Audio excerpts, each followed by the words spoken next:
يا مركز النور فيك الإخاء وفيك المحبة فيك النقاء. يا مركز النور فيك الإخاء وفيك المحبة فيك النقاء. وفيك تجمع شمل الشباب فصرت بحق لهم ملتقى. وفيك اللهم صل على سيدنا ومولانا محمد وعلى آل سيدنا ومولانا محمد وبارك وسلم. الحمد لله رب العالمين والصلاة والسلام على سيد الأنبياء والمرسلين وعلى آله وأصحابه وأزواجه وذرياته ومن تبعهم بإحسان إلى يوم الدين. أعوذ بالله من الشيطان الرجيم. بسم الله الرحمن الرحيم. واعبدوا الله ولا تشركوا به شيئا وبالوالدين إحسانا وبذي القربى واليتامى والمساكين والجار ذي القربى والجار الجنب والصاحب بالجنب وابن السبيل وما ملكت أيمانكم إن الله لا يحب من كان مختالا فخورا. صدق الله العظيم وصدق رسوله النبي الكريم ونحن على ذلك لمن الشاهدين والشاكرين والحمد لله رب العالمين. میرے محترم دینی بھائیو، ربیع الاول کے عنوان سے ہم سب نبی پاک صلی اللہ علیہ وسلم کی سیرت طیبہ کو کہہ رہے ہیں، سن رہے ہیں. اللہ تعالیٰ صحیح معنوں میں رسول اکرم صلی اللہ علیہ وسلم کی سیرت مبارکہ کو ہم سب کو اپنی زندگی میں اپنانے کی توفیق عطا فرمائے. ورنہ ربیع الاول آتا ہے، مجلسیں ہوتی ہیں، بیانات ہوتے ہیں، ایک کان سے سنتے ہیں، دوسرے کان سے نکال دیتے ہیں. اللہ ہماری عملی زندگی میں، پریکٹیکل لائف میں ہم سب کو رسول پاک صلی اللہ علیہ وسلم کی سنت، سیرت، طریقے اپنی زندگی میں اپنانے کی توفیق عطا فرمائے. گزشتہ جمعہ ہم نے بات کی اللہ کے رسول صلی اللہ علیہ وسلم اور آپ کے اخلاق حسنہ کہ عملی میدان میں نبی پاک صلی اللہ علیہ وسلم نے کیسے لوگوں کو اخلاق دکھائے. ایسے ایسے حالات بھی آئے کہ لوگوں نے آپ کے ساتھ ظلم کیا، جبر کیا، لبے سڑک بازار کے بیچ میں آپ کو شرمندہ کرنے کی کوشش کی، لیکن اللہ کے رسول نے اپنے اخلاق کا دامن کبھی نہیں چھوڑا. یہی پریکٹیکلی لائف میں ہم سب کو اپنانے کی ضرورت ہے میرے بھائی. ہم کاروبار کرتے ہیں، تجارت کرتے ہیں، اپنے گھر والوں کے ساتھ رہتے ہیں، اللہ نے بڑا بنایا ہے تو کتنے لوگ ہمارے ہاتھ کے نیچے کام کرتے ہیں. ہمیں اپنے عملی میدان میں رسول پاک صلی اللہ علیہ وسلم کے اخلاق کو اپنانے کی ضرورت ہے. اللہ ہم سب کو اپنانے کی توفیق عطا فرمائے. آج ہم بات کرنا چاہتے ہیں اللہ کے رسول صلی اللہ علیہ وسلم اور انسانی حقوق کہ جس کو ہم انگریزی میں ہیومن رائٹس کہتے ہیں.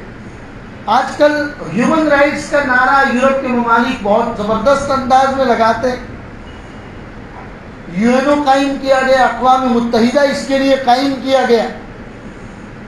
لیکن سوچنا چاہیے کہ جس ہیومن رائٹس کی یہ لوگ بات کرتے ہیں، اس کی تعلیم میرے اور آپ کے آقا محمد رسول اللہ صلی اللہ علیہ وسلم نے برسوں پہلے ہم کو عطا فرمائی.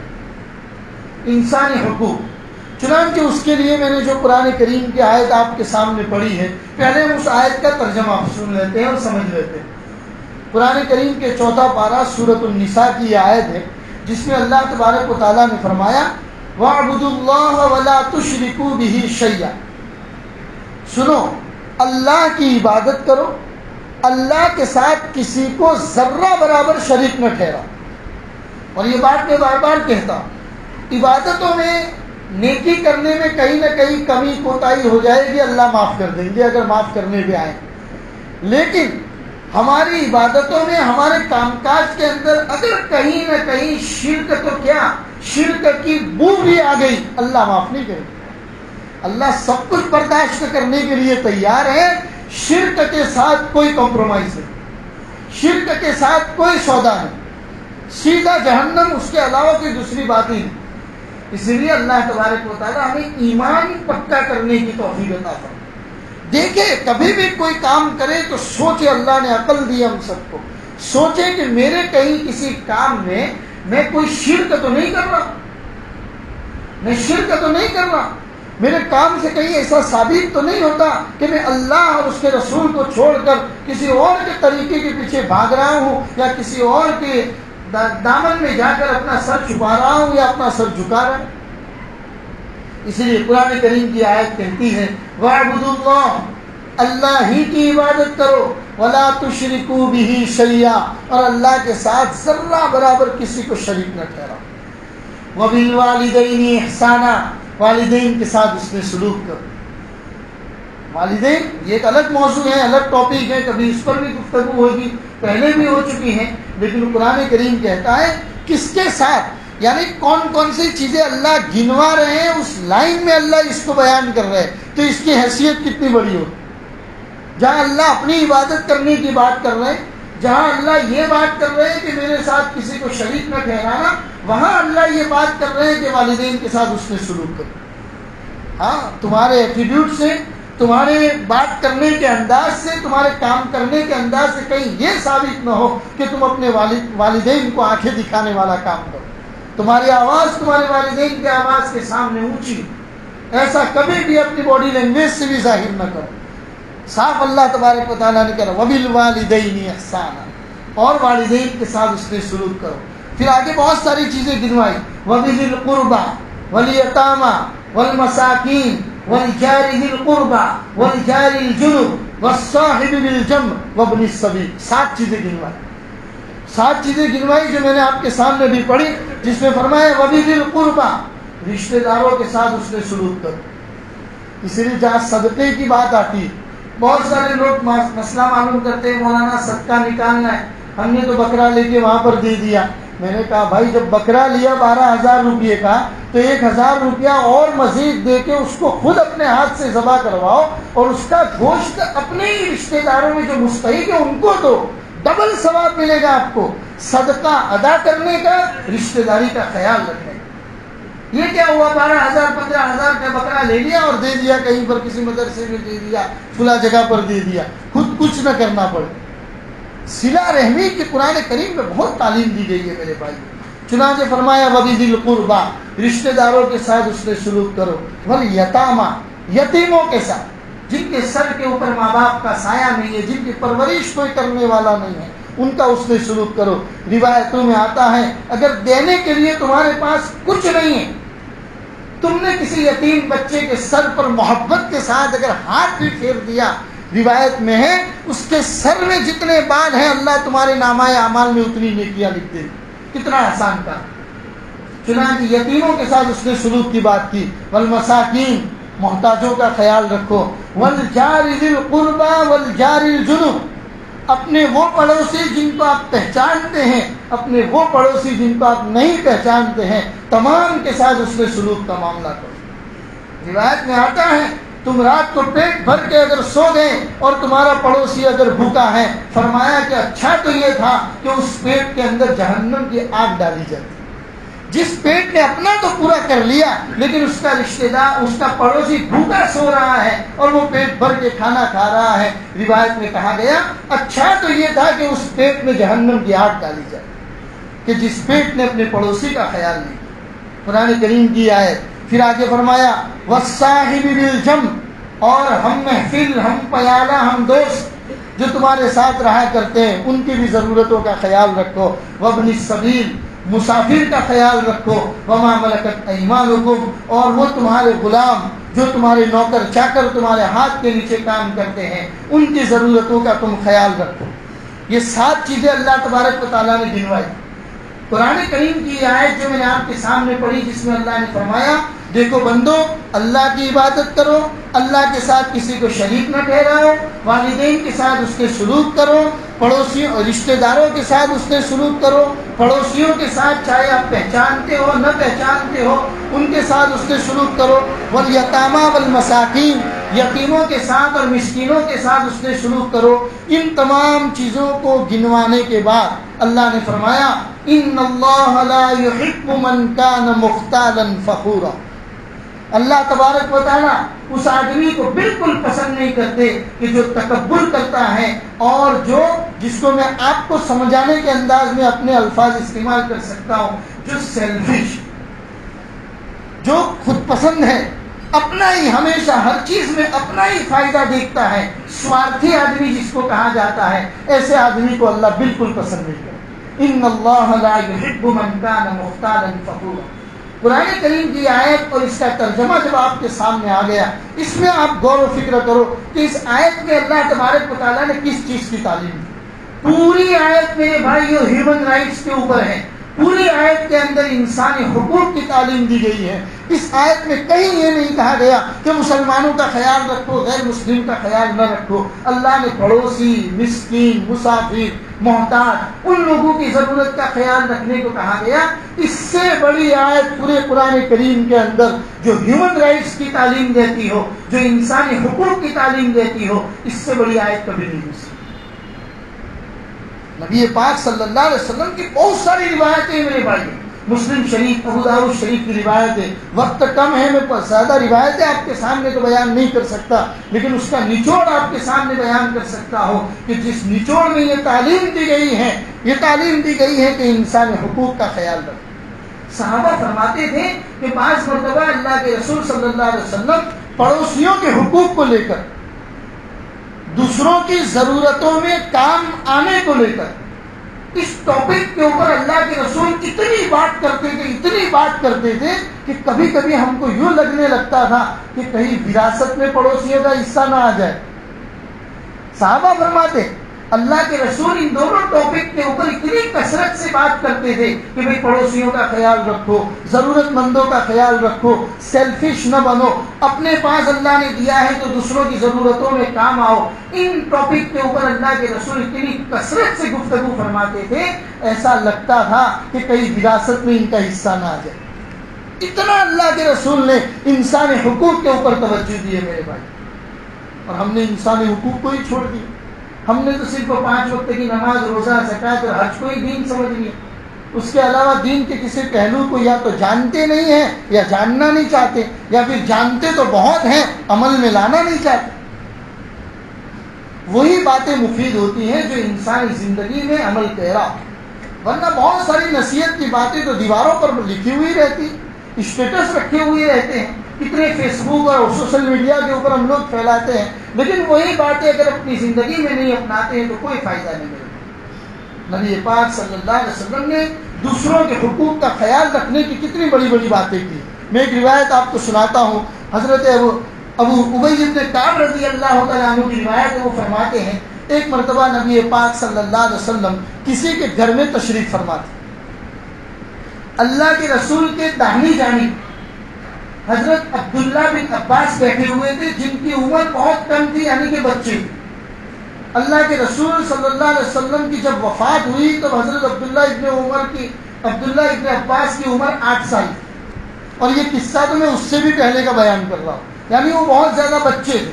وہ اللہ کے رسول کے دائیں جانب بیٹھے ہوئے, اور اللہ کے رسول کی بائیں جانب حضرت خالد بن الولید, آپ نے نام سنا ہوگا, جن کو اللہ کے رسول نے لقب دیا تھا سیف من سیوف اللہ, اللہ کی تلوار ہے. تو جن کو اللہ کے رسول نے لقب دیا تھا کہ خالد تو اللہ کی تلوار ہے, سیف اللہ, اللہ کی تلوار. یہ اللہ کے رسول کے بائیں جانب بیٹھے ہوئے. حضرت عبداللہ ابن عباس بچے ہیں, وہ داہنی جانب بیٹھے ہوئے. کسی کے گھر میں بیٹھے ہوئے, کسی نے کوئی پینے کی چیز دی, اللہ کے رسول نے نوش فرمائی, اس میں سے تھوڑی بچ گئی. تو میں آپ کو آگے یہاں پر رک کر ایک بات بتا دوں کہ کسی بھی کوئی چیز اگر دینی ہو تو پہلا حق داہنی جانب والے کا ہوتا ہے, پھر بائیں جانب والے کا حق ہوتا ہے. اللہ کے رسول صلی اللہ علیہ وسلم نے دیکھا کہ داہنی جانب میں تو بچہ ہے, یعنی عبداللہ ابن عباس, اور بائیں جانب میں خالد بن الولید بیٹھے ہوئے ہیں. تو اللہ کے رسول کا ارادہ ہوا کہ یہ چیز میں خالد بن الولید کو دوں, لیکن حق بچے کا ہے. تو اللہ کے رسول نے حضرت عبداللہ ابن عباس سے پوچھا کہ بھائی یہ جو مشروب تھوڑا سا بچ گیا ہے, کیا میں خالد بن الولید کو دے سکتا ہوں؟ اللہ کے رسول پوچھ رہے ہیں میرے بھائی، سوچنے اور سمجھنے کی بات. حضور پوچھ رہے ہیں کہ یہ جو پینے کی چیز بچ گئی ہے وہ میں خالد بن الولید کو دے سکتا ہوں؟ تو عبداللہ ابن عباس نے کہا یا رسول اللہ، آپ کی بچی ہوئی برکت والی چیز میں کسی کو نہیں دے سکتا. آپ کی بچی ہوئی برکت والی چیز میں کسی کو نہیں دے سکتا، مجھے ہی چاہیے.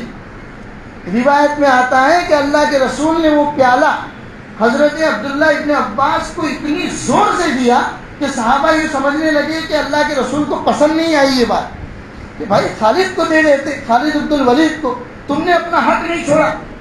لیکن ان تمام کے باوجود اللہ کے رسول نے حقوق کا خیال رکھا. حضور نے خالد بن الولید کو نہیں دیا، عبداللہ ابن عباس سے مانگا تو اللہ کے رسول نے انہی کو دیا. یہ ایک قصہ ہے. قصہ اس لیے بیان کیا جاتا ہے کان کے اچھے لگنے کے لیے نہیں، اس میں سے ہمیں تعلیم اور سبق کیا ملتا ہے؟ سبق یہی ملتا ہے کہ اللہ کے رسول نے دوسروں کے حقوق کا کتنا خیال رکھا ہے.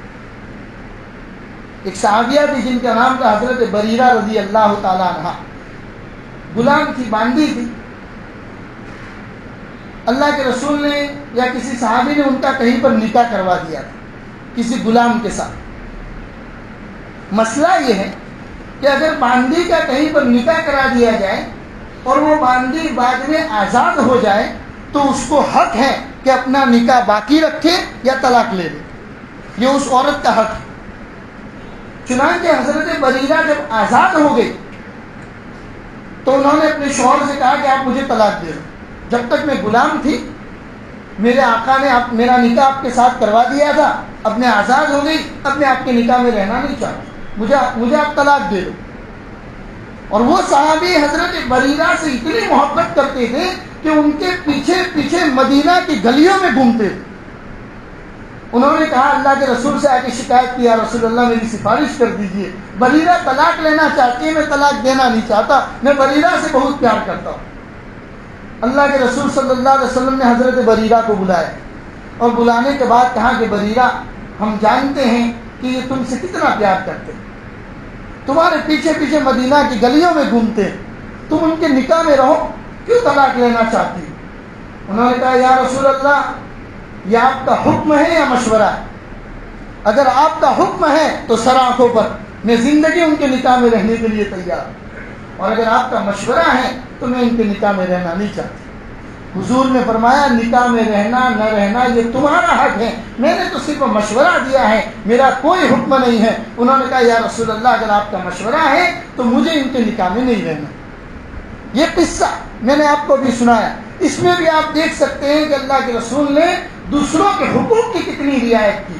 ایسی قرآن کریم میں، حدیث کی کتابوں میں ایک دو نہیں ہزاروں لاکھوں واقعات ہیں جہاں قدم قدم پر نبی پاک صلی اللہ علیہ وسلم نے انسانی حقوق کی، ہیومن رائٹس کی رعایت جو اللہ کے رسول نے کی ہے دنیا کے کسی مذہب نے کی نہیں کی.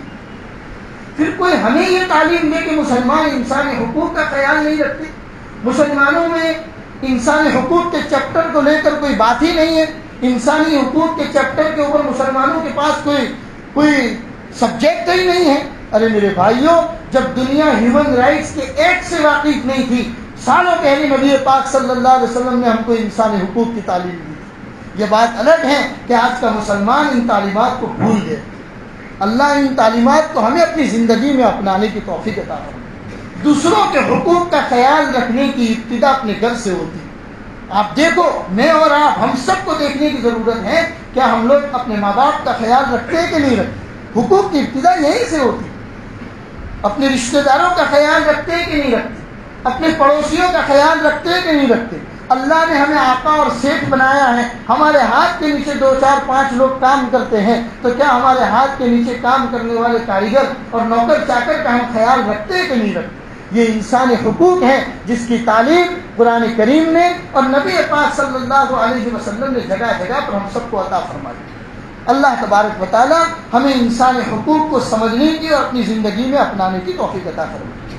آج کے یہ دن انسانی حقوق پر ہم صرف اتنی بات کرنا چاہتے ہیں. اب آتے ہیں ہم نبی پاک صلی اللہ علیہ وسلم کی مکی زندگی 53 سال کی جو مکی زندگی ہے اس کا ہلکا سا جائزہ لے لیں کہ اللہ کے رسول صلی اللہ علیہ وسلم کی 53 سالہ مکی زندگی کیسے رہی۔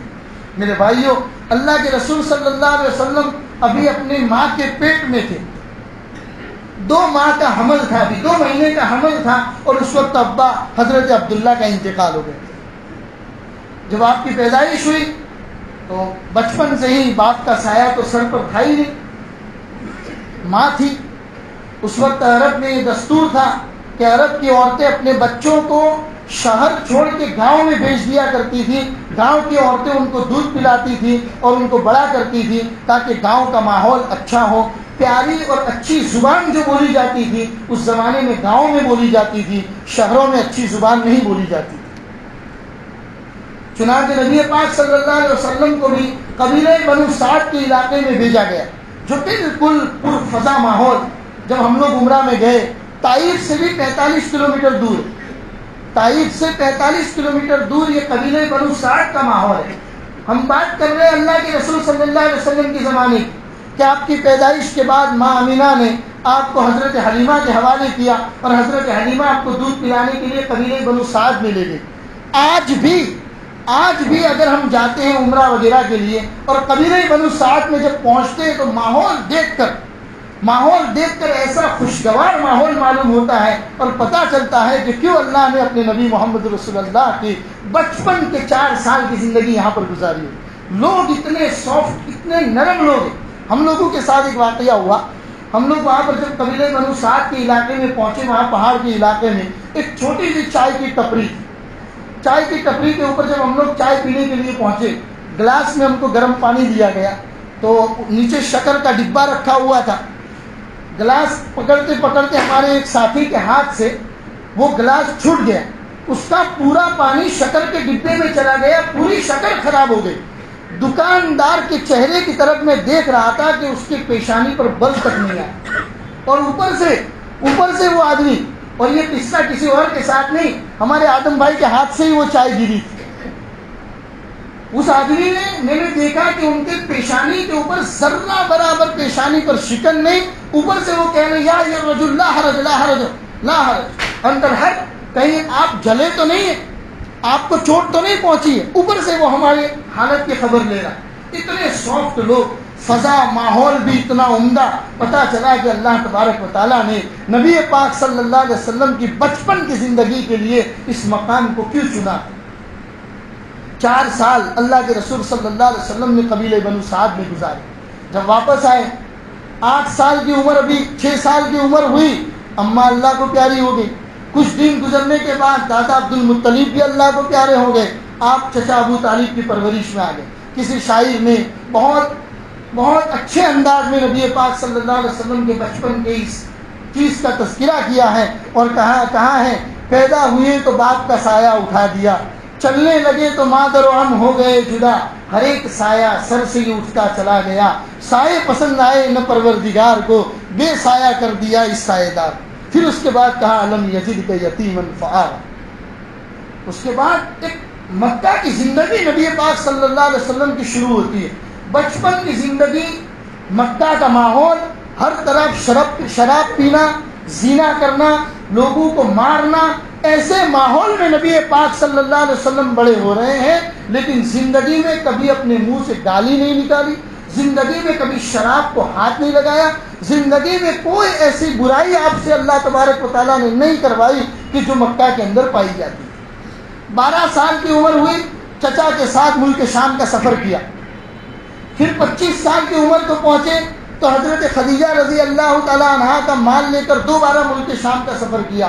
پھر 25 سال کی عمر میں حضرت خدیجہ الکبریٰ رضی اللہ تعالیٰ عنہا کے ساتھ آپ کا نکاح ہوا۔ 40 سال کے اندر آپ کو نبوت ملی۔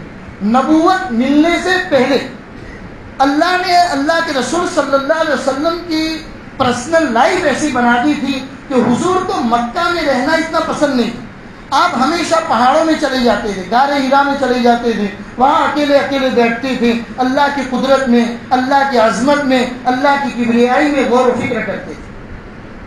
اسی دوران ایک بہت بڑا فرشتہ آیا اور اس نے اللہ کے رسول کو اپنے ہاتھ سے لگایا اور کہا، پہلی وحی جو آئی اقرا بسم ربک الذی خلق، تو پہلی مرتبہ فرشتے کو اوریجنل شکل میں دیکھا تھا.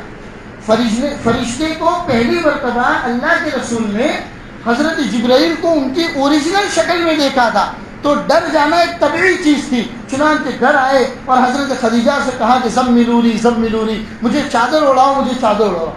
حضرت خدیجہ نے پوچھا کہ کیا بات؟ کہا کہ میرے ساتھ ایسا ہوا, مجھے ڈر لگ رہا ہے, کہیں میرے ساتھ تو کچھ نہیں ہوگا. تو حضرت خدیجہ نے کہا فرمایا کہ دیکھیے آپ لوگوں کے ساتھ صلہ رحمی کرتے ہیں, آپ بھوکوں کو کھانا کھلاتے ہیں, آپ لوگوں کی ضرورتوں میں کام آتے ہیں, اللہ آپ کے ساتھ برا کبھی بھی نہیں کرے. فوراً اللہ کے رسول کو لے کر اپنے چچازاد بھائی ورقہ بن نوفل کے پاس لے گئی اور جا کر کہا کہ دیکھیں میرے شوہر کے ساتھ کیا ہوا.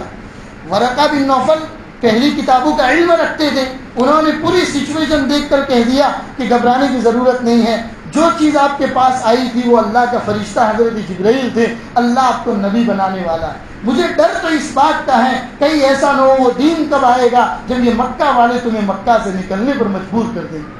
اگر میں اس وقت زندہ رہا تو میں تمہارا سپورٹ کروں گا. یہ ورقہ بن نوفل نے وعدہ کیا. کہتے ہیں انسان کو اپنی لائف کے اندر جب بھی اتار چڑھاؤ کا معاملہ آتا ہے سب سے پہلے سہارا اس کی بیوی کا ہوتا ہے. اگر بیوی کا سہارا ہوتا ہے وہ دنیا کی تمام تکلیفوں کا سامنا کر دیتا ہے. اور دیکھیے پہلی وحی آئی, اللہ کے رسول نے حضرت خدیجۃ الکبریٰ رضی اللہ تعالیٰ عنہا کے سامنے پورے حالات رکھے. حضرت خدیجۃ الکبریٰ نے کہا سب سے پہلے میں لا الہ الا اللہ محمد الرسول اللہ کو ایک تو مانتے ہی تھے, آپ کو ہم نبی ماننے کے لیے تیار. حضرت ابوبکر صدیق آپ کے بزنس پارٹنر بھی تھے اور بزنس کے سفر میں حضرت ابوبکر اللہ کے رسول کے ساتھ پہلے سے رہتے تھے, چنانچہ پہلے سے جان پہچان اور دوستی تھی. اللہ کے رسول نے جب حضرت ابوبکر صدیق کے سامنے یہ بات کہی تو ابوبکر صدیق نے کہا لا الہ الا اللہ محمد الرسول اللہ. حضرت علی چچا دادا عبد المطلب اور چچا ابو طالب کے انتقال کے بعد حضرت علی اللہ کے رسول کے گھر میں ہی رہتے تھے کیونکہ ابو طالب کی بہت ساری اولاد تھی. تو اللہ کے رسول نے کہا تھا کہ چچا آپ علی کو مجھے دے دو, یہ میرے ہی گھر میں رہیں گے, میں ان کی پرورش کروں گا تاکہ آپ کا بوجھ تھوڑا ہلکا ہو جائے. تو 10 سال کے تھے حضرت علی رضی اللہ تعالیٰ عنہ. ان کے سامنے جب اللہ کے رسول کی یہ بات آئی, بچے تھے, پہلی مرتبہ کہہ دیا لا الہ الا اللہ محمد رسول اللہ. آزاد کردہ غلاموں میں حضرت زید بن حارثہ رضی اللہ تعالیٰ عنہ, انہوں نے کہا کہ یا رسول اللہ میں بھی آپ کے اوپر ایمان لے آتا ہوں. 7-8 آدمی تھے جو ایمان لائے. مکہ کے حالات بہت نازک تھے میرے بھائی, قدم قدم پر پریشانیاں تھی. جب تک چچا ابو طالب تھے کسی کی ہمت نہیں تھی کہ محمد رسول اللہ کی طرف آنکھ اٹھا کر بھی دیکھ سکے, لیکن چچا ابو طالب کا انتقال ہوا تو مکہ والوں نے آپ کو ستانا شروع کر دیا. یہ پورے اس کے بعد نبوت ملنے کے بعد جو 13 سال کا مکی زندگی کا دور ہے, کیا حالات, کیا حالات میرے اور آپ کے آقا محمد رسول اللہ پر نہیں آئے ہیں جو میں اور آپ اچھے سے جانتے. طائف والوں نے ستایا, خود مکہ والوں نے ستایا, اور سب سے کٹھن سب سے زیادہ بھاری وہ 3 سال تھے جب مکہ والوں نے اللہ کے رسول صلی اللہ علیہ وسلم اور آپ کے ماننے والوں کا بائیکاٹ کر دیا. اور ایک کیسا بائیکاٹ, مکہ سے نکال کر مکہ کے باہر ایک پہاڑی تھی, اس پہاڑی میں رہنے پر مجبور کر دیا تھا اور لوگوں سے کہہ دیا تھا کوئی آدمی ان کے ساتھ خرید و فروخت کا معاملہ نہیں کر سکتا.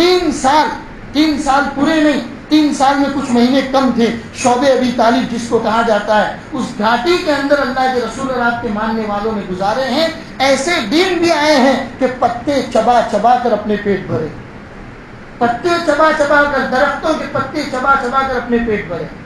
یہ 3 سال مکی زندگی میں آئے. حالانکہ یہ وہ زمانہ تھا جس زمانے میں فرشتے آ کر یہ کہتے تھے یا رسول اللہ اگر آپ اجازت دیں اللہ اس احد پہاڑ کو سونے کا بنانے کے لیے تیار, اگر آپ اجازت دیں تو آپ کو مکہ کا سردار بنانے کے لیے تیار ہیں, اگر آپ اجازت دیں تو مکہ کی دوشیزاؤں کی لائن لگا دیں گے آپ کے لیے. اللہ کے رسول نے فرمایا نہیں, میں تو چاہتا ہوں ایک دن پیٹ بھر کے کھاؤں, اللہ کا شکر ادا کروں, ایک دن بھوکا رہوں تاکہ اس مصیبت کے اوپر صبر کر سکوں. 13 سال کا مکی دور تھا میرے بھائیوں, جہاں قدم قدم پر حالات. حبشہ, کچھ لوگ اتنے پریشان ہو گئے, اتنا ستایا لوگوں نے کہ اللہ کے رسول نے فرمایا کہ ایک کام کرو تم لوگ حبشہ چلے جاؤ. کچھ لوگوں کو اللہ کے رسول نے حبشہ بھیج دیا کہ وہاں کا بادشاہ نجاشی تھوڑا نرم دل ہے, وہ تمہارے ساتھ اچھا سلوک کرے گا, تمہاری یہ تکلیفیں ہم سے دیکھی نہیں جاتی. خود تکلیف برداشت کر رہے ہیں لیکن لوگوں کو حبشہ کا سفر کروا رہے ہیں۔ تو 13 سال کا مکی دور جو ہے میرے بھائیوں بڑی تکلیفوں اور مصیبتوں والا دور تھا، تب جا کے یہ دین محمدی ہم لوگوں کے ہاتھ میں پہنچا۔ اتنی آسانی سے نہیں ہے، ہم کو تو قربانیاں دینی ہی نہیں پڑی۔ ہم نے کون سی قربانیاں دی ہیں محمد رسول اللہ یا دین محمدی اور دین حنیف کے لیے؟ ہم نے تو کوئی قربانیاں نہیں دی۔ انہوں نے تو اپنے بچوں کو یتیم کیا ہے، عورتوں کو بیوہ کیا ہے، درخت کے پتے چبا چبا کر اپنا گزارا کیا ہے، اور 1-2 دن نہیں 13 سال تک، جب تک اللہ کی طرف سے یہ اجازت نہیں آئی کہ آپ مدینہ جا سکتے ہو، تب تک 13 سال مکہ کی زندگی کے اندر حالات پر صبر کیا۔ اور ایسے بھی نہیں کہ میرے اور آپ کی طرح کمزور یا چوڑیاں پہننے والے نہیں تھے، بڑے بہادر لوگ تھے، چاہتے تو مقابلہ کر سکتے تھے، اینٹ کا جواب پتھر سے دے سکتے تھے، لیکن اللہ کی طرف سے ابھی ایکشن کا ریئیکشن کرنے کی اجازت نہیں دی گئی۔ اللہ نے فرمایا کہ ان کی طرف سے جتنا آتا ہے اس کے اوپر صبر کرنا ہے۔ 13 سال کے اس مکی دور میں صحابہ کو حالات اور مصیبتوں کی بھٹی میں پیس کر اللہ نے ان کو ایسا تیار کیا تھا کہ پھر مدینہ کے زمانے میں ایسا وقت بھی آیا کہ جمعہ کی نماز پڑھ کے جب نکلتے تھے تو مدینہ کے صحن میں سونا اور چاندی کے انبار لگے ہوئے تھے، اور یہ سونا اور چاندی ان کے ایمان کو ڈگمگاتا نہیں تھا۔ ایسا ایمان مضبوط کر کیا تھا، 13 سال کا وہ مکی دور ایسا گزرا۔ اللہ تبارک و تعالی نبی پاک صلی اللہ علیہ وسلم کی زندگی کو ہم سب کی زندگی میں اپنانے کی توفیق عطا فرمائے۔ خاص طور پر آج کی ہمارے جمعہ کا جو موضوع ہے ہیومن رائٹس یعنی انسانی حقوق، اس انسانی حقوق کو سمجھنے کی اور اپنی زندگی میں اپنانے کی توفیق عطا فرمائے۔ ایک بات کہہ کر اپنی بات کو ختم کروں کہ درود شریف کی کثرت رکھے میرے بھائی۔ جب اللہ کے رسول کے اتنے احسانات ہمارے اوپر ہیں، اللہ تبارک و تعالیٰ درود شریف کے اوپر پڑھنے پر کوئی وعدہ نہ کرتا، تب بھی ہمارے اوپر فرض تھا کہ ہم محمد رسول اللہ کے لیے کثرت کے ساتھ درود و سلام کثرت کے ساتھ پڑھا کریں۔ پھر بھی اللہ نے وعدہ کیا۔ 2 روایتیں آپ کو سناؤں جس میں اللہ کے رسول صلی اللہ علیہ وسلم نے فرمایا، حضرت ابی بن کعب نے کہا یا رسول اللہ میں آپ کے اوپر کتنا درود پڑھوں، ایک حصہ پڑھوں؟ اللہ کے رسول نے فرمایا زیادہ بھی کر سکتا ہے۔ کہا یا رسول اللہ 2 حصہ پڑھوں؟ کہا اللہ کے رسول نے فرمایا کہ اس سے بھی زیادہ تو کر سکتا ہے۔ کہا یا رسول اللہ پورا وقت آپ کے اوپر درود و سلام پڑھوں؟ تو حضور نے فرمایا ابی اگر تو پورا وقت مجھ پر درود و سلام پڑھے گا تو تیری تمام ضروریات پورے کرنے کا اللہ کا وعدہ ہے۔ دیکھو ہماری کتنی ضرورتیں رکی ہوئی ہیں میرے بھائی۔ درود شریف کثرت کے ساتھ پڑھیں، دل میں نیت رکھیں، جو بھی آپ کے پرسنل کام رکے ہوئے ہیں سب دل میں اللہ کی نیت کرے گے، اللہ کے رسول صلی اللہ علیہ وسلم کے صدقہ توفیل میں آپ ہمارے ان کاموں کو آسان فرما دیں۔ پھر ایک اور روایت میں اللہ کے رسول نے فرمایا جو بھی آدمی صبح اور شام صرف 10 مرتبہ درود میرے اوپر پڑھے گا میری سفارش اس کے اوپر واجب ہو جائے گی۔ پھر فرمایا جو بھی آدمی میرے اوپر درود پڑھتا ہے اللہ نے فرشتہ متعین کر رکھا ہے، وہ اس درود کو انتہائی احترام کے ساتھ اٹھا کر اللہ کے دربار میں لے جاتا ہے، اللہ اس کو قبول کرتا ہے۔ پھر اللہ کہتا ہے اس درود کو میرے نبی محمد کے پاس لے جاؤ تاکہ محمد اس آدمی کے لیے دعا کرے۔ اگر ہم درود پڑھتے ہیں تو ہمارا درود اللہ کے دربار میں جاتا ہے، وہاں سے محمد رسول اللہ کے دربار میں جاتا ہے، اور محمد رسول اللہ ہم سب کے لیے دعا فرماتے ہیں۔ لہذا میرے بھائیوں کثرت کے ساتھ اللہ کے رسول کے اوپر درود پڑھو۔ اللہ نے اتنا حسین و جمیل پیارا نبی ہم سب کو عطا فرمایا، پوری زندگی درود پڑھنے میں ان کے پیچھے لگا دے تو ان کی ایک ذرہ برابر، ان کے ناخون کے برابر بھی ہم ادا نہیں کر سکتے۔ وَأَحْسَنَ مِنْكَ لَمْ تَرَ قَطُّ عَيْنِي وَأَجْمَلَ مِنْكَ لَمْ تَلِدِ النِّسَاءُ خُلِقْتَ مُبَرَّأً مِنْ كُلِّ عَيْبٍ كَأَنَّكَ قَدْ خُلِقْتَ كَمَا تَشَاءُ۔ حضرت حسان بن ثابت نے کہا میرے نبی کون تھے؟ وَأَحْسَنَ مِنْكَ لَمْ تَرَ قَطُّ عَيْنِي، قسم خدا کی میرے آنکھوں نے اتنا بڑا حسین آج تک کسی کو نہیں دیکھا۔ وَأَجْمَلَ مِنْكَ لَمْ تَلِدِ النِّسَاءُ، قسم بخدا آج تک کسی عورت نے اتنا خوبصورت بچہ کبھی نہیں جنا۔ وَأَحْسَنَ مِنْكَ لَمْ تَرَ قَطُّ عَيْنِي وَأَجْمَلَ مِنْكَ لَمْ تَلِدِ النِّسَاءُ خُلِقْتَ مُبَرَّأً مِنْ كُلِّ عَيْبٍ كَأَنَّكَ قَدْ خُلِقْتَ كَمَا تَشَاءُ۔ ایسا لگتا ہے تمام عیبوں سے پاک اللہ نے ایسا نبی پیدا فرمایا، ایسا لگتا ہے کہ اللہ کے نبی نے جیسا چاہا اللہ نے ان کو ایسا ہی پیدا کر دیا۔ اتنا پیارا نبی جب اللہ نے ہم کو عطا فرمایا ہے، ہماری ذمہ داری ہے ہم کثرت کے ساتھ نبی پاک صلی اللہ علیہ وسلم پر درود و سلام پڑھیں۔ صلی اللہ علیہ وسلم کچھ نہیں پڑھ سکتے تو کم از کم صلی اللہ علیہ وسلم، صلی اللہ اس میں درود آ گیا، وسلم اس میں سلام آ گیا، تو درود و سلام دونوں آ گیا اس میں، کثرت کے ساتھ پڑھیں میرے بھائیوں۔ گھر کے بچوں کو مستورات کے ساتھ پڑھائے، نیت کرے کہ آج 5000 مرتبہ میرے گھر سے پورا کرنا ہے، آج 10,000 مرتبہ میرے گھر سے پورا کرنا ہے، کثرت کے ساتھ پڑھے۔ چھوٹے چھوٹے معصوم بچے 2,000 مرتبہ پڑھ لیتے ہیں میرے بھائیوں، ہم تو پھر بھی بڑے ہیں، کثرت کے ساتھ ہمیں پڑھنا چاہیے۔ اللہ ہمیں پڑھنے کی توفیق عطا فرمائے، اللہ ہمارے درود و سلام کو قبول فرمائے۔ پھر جو کتاب میں نے اللہ کے رسول صلی اللہ علیہ وسلم کی ذات کے اوپر لکھی تھی، اس کتاب کو چھپوانے کے اندر ہمارے مصلیوں میں سے کافی سارے لوگوں نے اپنے پیسے دیے تھے، ان تمام لوگوں کے لیے بھی دعا کریں، اللہ تبارک و تعالیٰ ان کے کاروبار میں برکت عطا فرمائے۔ نبی پاک صلی اللہ علیہ وسلم کی سیرت کو چھپانے میں جو بھی انہوں نے اپنا روپیہ پیسہ لگایا، اللہ اپنے دربار میں اس کو قبول بھی فرمائے، دنیا آخرت میں بہترین بدلہ بھی عطا فرمائے۔ وصلی اللہ علی النبی الکریم وعلی آلہ واصحابہ اجمعین برحمتک یا ارحم